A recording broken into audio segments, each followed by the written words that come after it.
Hello दोस्तों, स्वागत है आप सभी का केसीसी एजुकेशन में। मेरा नाम है कौशल कुमार।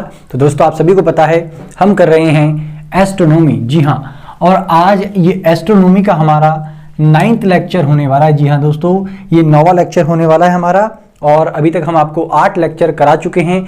इस सीरीज में आपका एक लेक्चर और आएगा। इसके बाद आपका एस्ट्रोनॉमी पूरी तरीके से खत्म हो जाएगी। उसके बाद आप प्रॉपरली यूपीएससी के सिलेबस के अकॉर्डिंग ज्योग्राफी की तैयारी करने के लिए पूरी तरीके से तैयार होगे। क्योंकि अगर आप ये एस्ट्रोनॉमी का जितना पार्ट मैंने बताया है, अगर आप ये पार्ट नहीं करेंगे ना, तो आपको आने वाला जो सिलेबस है, यानी कि जियोमॉर्फोलॉजी बहुत ही जल्दी हम स्टार्ट करने वाले हैं, वो शायद समझ में नहीं आएगा। तो आप इस ये जो एस्ट्रोनॉमी की हमने जो सीरीज पूरी की पूरी आप लोगों को कराई है, तो प्लीज आप लोग इसको जरूर फॉलो करें। और इसको पूरा का पूरा देखने के बाद, कंप्लीट करने के बाद, आधे घंटे की ये हमारी सीरीज हैं। 10 आपका ये वीडियोस हैं। इन 10 वीडियोस को अगर आप चाहें तो मुश्किल से मुश्किल 2 या 3 दिन के अंदर कंप्लीट कर सकते हैं, वो भी बहुत आराम के साथ। यानी कि अगर आप चाहें तो 2 दिन के अंदर या 1 दिन के अंदर भी इस वीडियो को कंप्लीट कर सकते हैं, अगर आप मतलब काफ़ी टाइम दे दें अगर तो। और इसके साथ क्या हो जाएगा, आप अपना तैयार कर सकते हैं जियोमॉर्फोलॉजी के लिए। क्योंकि जियोमॉर्फोलॉजी को जो हम आपको करवाएंगे, तो आप लोग उनके प्लीज़ नोट्स जरूर बनाते हुए चलें। क्योंकि अगर आप इसके नोट्स नहीं बनाएंगे तो चल जाएगा, लेकिन इसमें भी आप बिग बैंग थ्योरी है उसके नोट्स जरूर बनाएं। क्योंकि यूपीएससी में वहाँ से सवाल बनते हैं। साथ ही मैं ये कहूँगा कि जितने भी नोट्स हैं ना एस्ट्रोनॉमी की भी, क्योंकि मैंने कोई फालतू की चीज़ नहीं करवाई है, ये पीसीएस के एग्जाम में और आपका यूपीएससी के एग्जाम में यहाँ से क्वेश्चन पूछे जाते हैं, इसलिए आप इनको जरूर करें। लेकिन अगर आप इनके नोट्स नहीं भी तैयार कर पाते हैं ना, तो आने वाला जो सिलेबस है ना, वो मेंस के नज़रिए से और पीटी के नज़रिए से बहुत बहुत बहुत ज़्यादा इंपॉर्टेंट है। तो प्लीज़ उसको मिस मत करना। चलिए, आज का हमारा जो टॉपिक है वो है अक्षांश रेखाएं। जी हाँ दोस्तों, आप सभी को पता होगा अक्षांश रेखाओं के बारे में। इसको इंग्लिश में हमारा कहते हैं लैटिट्यूड लाइंस। जी हाँ, चलिए तो स्टार्ट करते हैं। सबसे पहले देख लेते हैं कि जो हमारा ग्लोब पर पूरब से पश्चिम की ओर, जी हाँ सॉरी, पश्चिम से पूर्व की ओर ये ऐसी रेखाएं हैं। ये हकीकत में ऐसा नहीं है पृथ्वी के ऊपर, ये जो हमारी पृथ्वी है ना, पृथ्वी पर ये एक्चुअल में ऐसी रेखाएं है ही नहीं, कोई रेखा नहीं है। यहां से ये काल्पनिक रेखाएं हैं, मतलब ऐसे कल्पना कर ली है ताकि हम दूरी का अंदाजा लगा सके, पृथ्वी के ऊपर लोकेशन वगैरह का पता लगा सके। तो पश्चिम से पूर्व की ओर खींची हुई रेखाएं, इनको हमारा कहते हैं क्या, अक्षांश रेखाएं। तो ऐसी रेखाएं जो पश्चिम से, कहां से बेटा जी, पश्चिम से पूर्व की ओर, जी हां, पश्चिम से पूर्व की ओर खींची हुई रेखाएं हैं, इनको हमारा क्या कहते हैं, अक्षांश रेखाएं कहते हैं। लेकिन अगर आप इसका टेक्निकल परिभाषा देना चाहते हैं ना, तो इस वर्ड को जरूर याद करिएगा कि भूमध्य रेखा, इसी को हमारा भूमध्य रेखा, इसी को हमारा 0 डिग्री की रेखा, या इसी को हमारा विषुवत व्रत रेखा भी कहते हैं। तो विषुवत व्रत रेखा के सेंटर पॉइंट से या मध्य से पृथ्वी के जो ध्रुव हैं, इनके बीच में बनाया गया कोण और उन कोणों को मिलाने वाली रेखाओं को क्या कहते हैं, अक्षांश रेखाएं। फिर समझ लीजिए, अगर समझ में नहीं आ रहा तो विषुवत व्रत के मध्य या सेंटर या केंद्र से ध्रुवों की ओर जो कोण बनाया जाता है और उस कोण को मिलाने वाली जो रेखाएं होती है ना, वही होती है अक्षांश रेखाएं। जैसे मान लीजिए मैंने 1 डिग्री का कोण बनाया, कितने डिग्री का, 1 डिग्री का कोण बनाया यहां पर, तो मैंने 1 डिग्री का कोण यहां पर भी बनाया। जी हां, अब इन दोनों के दोनों कोणों को मिलाने वाली जो रेखाएं हैं ना, यही होंगी हमारी अक्षांश रेखाएं। लेकिन ये जो अक्षांश रेखाएं देख रहे हो ना आप, इनको अक्षांश व्रत भी कहते हैं। क्यों कहते हैं अक्षांश व्रत, इसलिए कहते हैं क्योंकि हमारी पृथ्वी पर आप ये जो रेखा देख रहे हैं ना, ये रेखाएं ऐसे करके हैं। यानी कि ये जो अक्षांश रेखाएं आप देख रहे हैं ना, ये पृथ्वी के चारों ओर पास घूमी हुई है। इसको आप देखते हैं तो ये ऐसे नहीं है, ये पृथ्वी की दूसरी साइड भी तो है, लेकिन दूसरी साइड दिखाई नहीं देती है। जरा देखिए जरा फास्ट, मान लीजिए पृथ्वी पर मैं एक ऐसे अक्षांश रेखा ड्रॉ करूं, तो आपको केवल ये पार्ट दिखाई दे रहा है, पीछे वाला पार्ट नहीं दिखाई दे रहा, जबकि ये पीछे भी घूमी हुई रेखा है। इसलिए इनको क्या कहते हैं, व्रत भी कहते हैं, अक्षांशीय व्रत। जी हाँ, चलिए आगे बात करते हैं। इन्हीं को हमारा समानांतर रेखा भी कहते हैं। क्या कहते हैं, समानांतर रेखा। क्यों कहते हैं समानांतर रेखा?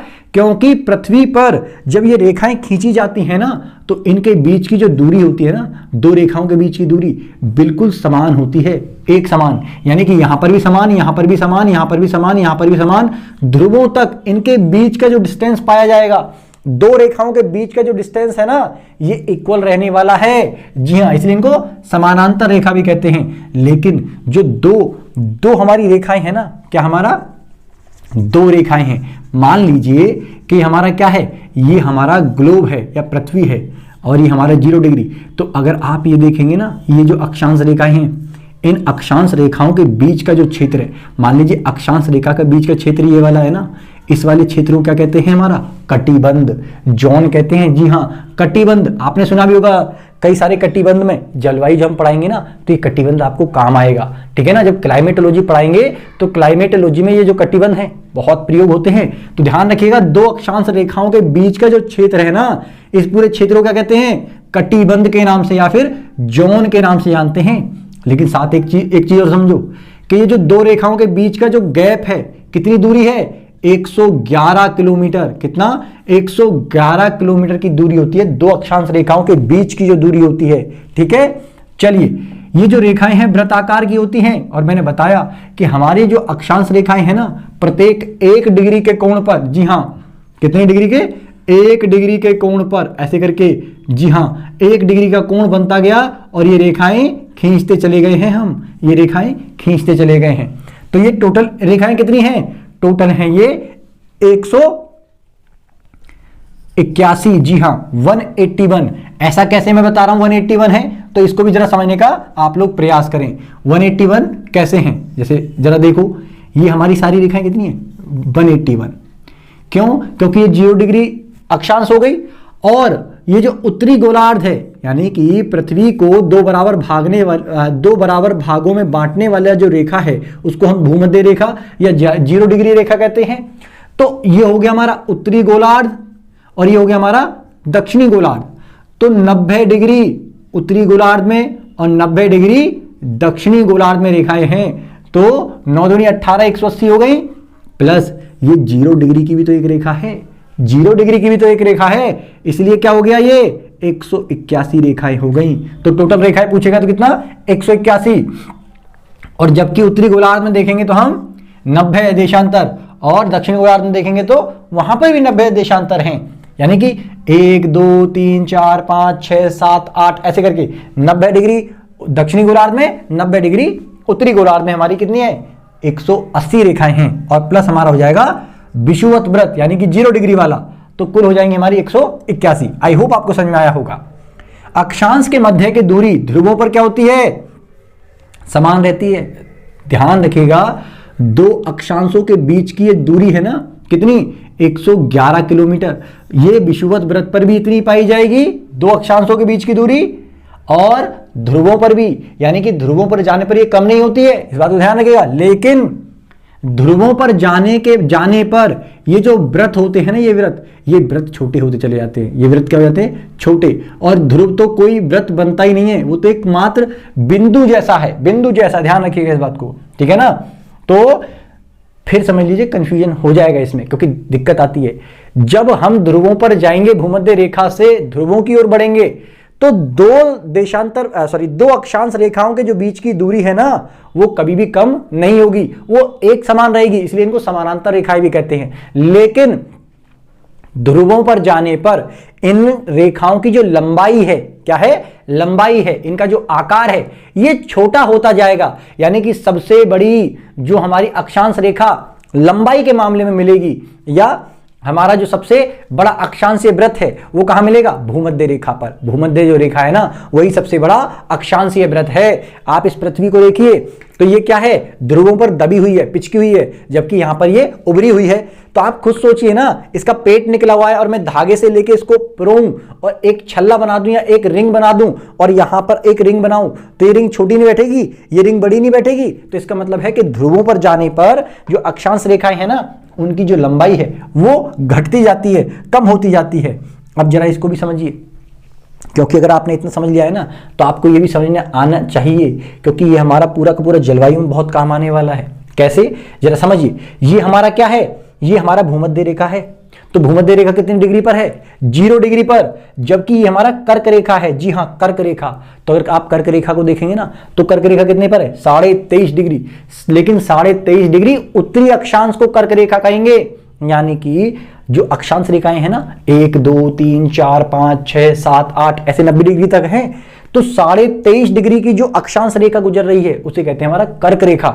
ऐसे ही 66.5 डिग्री की जो रेखा है उसे कहेंगे हमारा क्या, आर्टिक व्रत रेखा, या आर्टिक व्रत ही कहते हैं। या और जो 90 डिग्री का है, जो ये वाला 90 डिग्री का है, इसको कहते हैं उत्तरी ध्रुव, उत्तरी ध्रुव व्रत। कोई दिक्कत है तो बताइए फास्ट।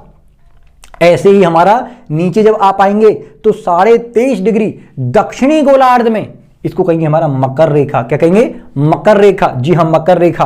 और 66.5 डिग्री पर जो रेखा है इसको कहेंगे अंटार्कटिक व्रत। क्या कहेंगे, अंटार्कटिक व्रत। और हमारा 90 डिग्री को कहेंगे दक्षिणी ध्रुव। आई होप आपको इतना समझ में आया होगा। एक और अद्भुत चीज बता रहा हूं आपको जो बहुत काम आने वाली है। ये जो हमारा सूरज है ना, हमारा सूरज, आपने सन देखा होगा। तो ये जो हमारा आप सन देखते हो, ये इसके भाई, ये हमारा सन है, ये इसका रोटेशन कर रही है ऐसे करके, ये क्या कर रही है, इसकी परिक्रमा कर रही है। जब इसकी परिक्रमा कर रही है तो जरा देखिए, ये जो इसका भी तो शिफ्टिंग होता है, ये जो सूरज है ना, इसकी भी शिफ्टिंग होती है। इसकी भी क्या होती है, शिफ्टिंग, हमारे इसके घूर्णन की वजह से और परिक्रमा गति की वजह से, क्योंकि दीर्घवृत्त आकार पर घूम रही है।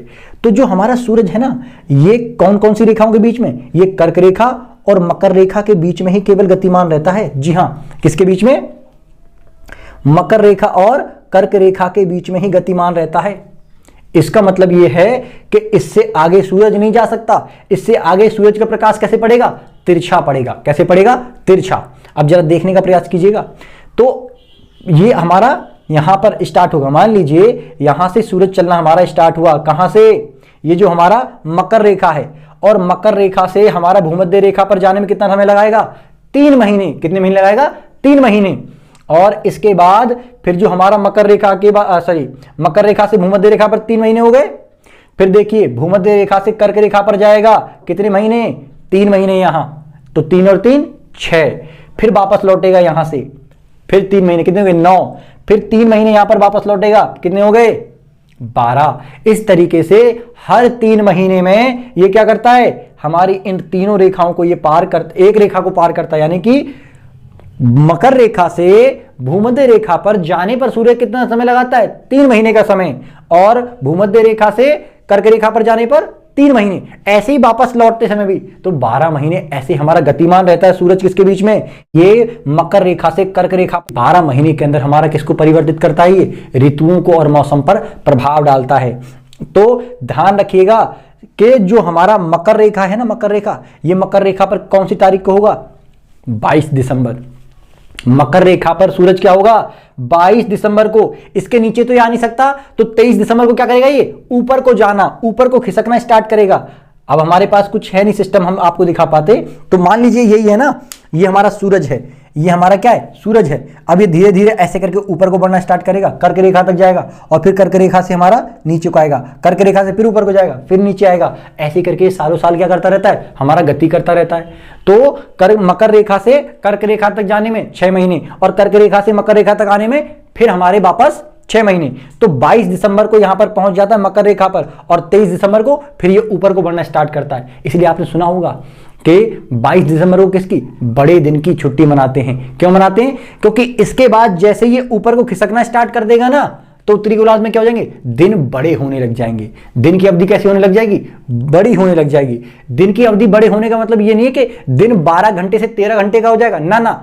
दिन का मतलब यह है कि अब अगर मान लीजिए 12 घंटे में 6 घंटे प्रकाश रह रहा था, सूरज 6 घंटे तक आपको दिखाई दे रहा था, तो हो सकता है अब 7 घंटे दिखाई देने लगे, 6.5 घंटे दिखाई देने लगे, 8 घंटे तक दिखाई देने लगे। क्या मेरी बात क्लियर हो रही है? आसान भाषा में इसको ऐसे समझो, ये सर्दियों में आप क्या देखते होगे, सर्दियों में आप देखते होगे कि सूरज 5 बजे, 5:15 बजे, 5:30 बजे, 6 बजे तक छिप गया।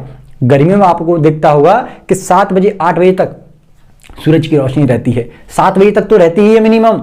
इतना ध्यान रखिएगा, ठीक है ना। तो इसी को कहते हैं दिन की अवधि में बढ़ोतरी होना, जो कि 22 दिसंबर के बाद स्टार्ट हो जाती है। इसके बाद जब ये हमारा यहां पर आएगा, कहां पर, भूमध्य रेखा पर। तो भूमध्य रेखा को कौन सी तारीख को पहुंचेगा? 22 मार्च को पहुंचेगा। कब पहुंचेगा? 22 मार्च को। और इसके बाद ये आपको पता है उत्तरी गोलार्ध में कर्क रेखा 21 जून को पहुंचेगा। और आपको पता है कर्क रेखा हमारे भारत की क्या कर रही है? बीचों बीच से होकर गुजर रही है, हमारे भारत के बीचों बीच से होकर गुजर रही है। और इसीलिए जून के महीने में आपको पता है ना भारत में कितना बुरा हाल रहता है गर्मी का।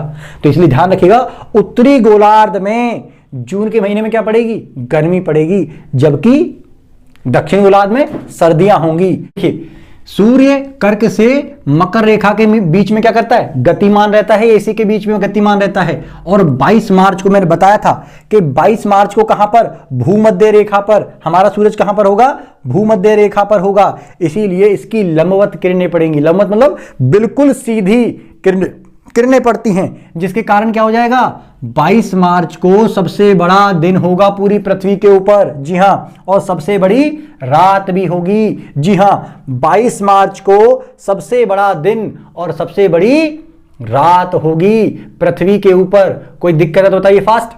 लेकिन 21 जून को, यहां थोड़ा सा हमने मिस्टेक कर दिया है तो थोड़ा सा इसको ध्यान रखिएगा, माय मिस्टेक।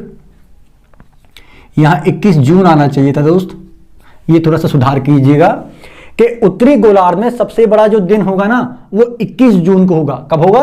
21 जून को। जबकि दक्षिणी गोलार्ध में सबसे बड़ा दिन कब होगा? 22 दिसंबर। ऐसा क्यों मैं बोल रहा हूं? क्योंकि 21 जो जून होगा ना वो 21 जून को सूरज पूरा का पूरा कर्क रेखा पर हमारा चमकेगा और इसकी लंबवत किरणें कहां पड़ेंगी? यहां पर पड़ेंगी। कोई दिक्कत है तो बताओ फास्ट। और 22 दिसंबर को सूरज हमारा इसके ऊपर लंबवत चमकता है, मकर रेखा के ऊपर। और इसीलिए क्या हो जाएगा? यहां पर 22 दिसंबर को सबसे बड़ा दिन हमारा रहेगा दक्षिणी गोलार्ध के अंदर। लेकिन पृथ्वी पर सबसे बड़ा दिन और सबसे बड़ी रात कब होगी? जब वो सूरज हमारा भूमध्य रेखा पर चमकेगा। ठीक है ना? तो ऐसी स्थिति बनती है हमारी कब? 22 मार्च और 23 सितंबर को। तो पृथ्वी का सबसे बड़ा दिन और सबसे बड़ी रात कब होती है? 22 मार्च और 23 सितंबर को। पृथ्वी को 2 बराबर भागों से बांटने वाली जो रेखा है इसका नाम है हमारा 0 डिग्री अक्षांश रेखा। और अक्षांश और देशांतर का जो जाल होता है, यानी कि अगर हमने अक्षांश रेखा और जो हमारी देशांतर रेखाएं हैं, यानी कि अक्षांश रेखाएं मतलब जो लेटी हुई हैं, और जबकि जो हमारी ये ऐसे वाली रेखाएं हैं, ये खड़ी रेखाएं, इनको कहते हैं हमारा क्या? देशांतर रेखाएं। तो इनके पूरे जाल को हम कहते हैं ग्रिड। आई होप आपको ये अक्षांश रेखाओं का पूरा जितना भी मटेरियल है, जो भी डाउट था, वो सब कुछ क्लियर हुआ होगा। इसी के आधार पर हमारा क्या करता है? ऋतुओं में और मौसम में परिवर्तन होता है, साथ ही जलवायु में भी परिवर्तन आता है। ठीक है ना? इसको हम क्लाइमेटोलॉजी के अंदर आपको बहुत अच्छे से समझाएंगे। तो फिलहाल हम यहां पर समझाने का मकसद ये था कि अक्षांश रेखाएं आखिर होती क्या हैं। बाकी जितनी भी चीजें हैं ना वो हम आपको आगे मौसम और जलवायु से संबंधित जितनी भी चीजें हैं वो कैसे परिवर्तित होते हैं, कैसे बदलते हैं, या सूर्य तब क्या होता है, ये सारी बातें हम समझाएंगे आपको क्लाइमेटोलॉजी के अंदर। ठीक है ना? तो आप बिल्कुल टेंशन मत लीजिए, वो सीरीज हमारे बहुत बहुत जल्दी स्टार्ट करने वाले हैं। तो चलिए मिलते हैं आपको नेक्स्ट वीडियो में, तब तक के लिए थैंक यू। जय हिंद, जय भारत।